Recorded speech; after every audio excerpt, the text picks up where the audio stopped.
సమ్మర్‌లో వచ్చే ఇంకొక స్పెషల్ ఫ్రూట్ ఈ పనసపండు. మీలో ఎంతమందికి పనసపండు ఇష్టం? నాకైతే చాలా ఇష్టం. ఇది తీసుకొచ్చి ఇంట్లో పెట్టుకున్నామంటే చాలు. పండిన తర్వాత మనకి అదే గుర్తు చేస్తుంది కట్ చేయాలి అని. అంత స్మెల్ అయితే వచ్చేస్తుంది. కాకపోతే కట్ చేయడానికే కొంచెం కష్టం. మనం కట్ చేసే చాకుకి కానీ, కత్తిపీటకి కానీ బాగా నూనె రాసుకోవాలి. ఇలా కట్ చేసిన తర్వాత చేతికి కూడా బాగా నూనె రాసుకుని అప్పుడు తొనల్ని తీసుకున్నామంటే ఆ జిగురు ఏదైతే ఉందో అది అంటుకోకుండా ఉంటుంది. మీలో ఎంతమంది ఇలా ఓన్‌గా ఎవరి హెల్ప్ లేకుండా పనసపండు కట్ చేశారో కింద కామెంట్ అయితే చేయండి.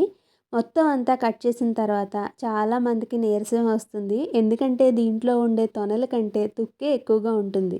దీంట్లో కూడా మనకి 2, 3 రకాలు ఉన్నాయనుకుంటా. నాకైతే పేర్లు ఐడియా లేదు కానీ ఇలా చాలా డార్క్ కలర్‌లో ఉండే తొనలొకటి, కొంచెం లైట్ కలర్‌లో గట్టిగా ఉండే తొనలొకటి ఉంటాయి.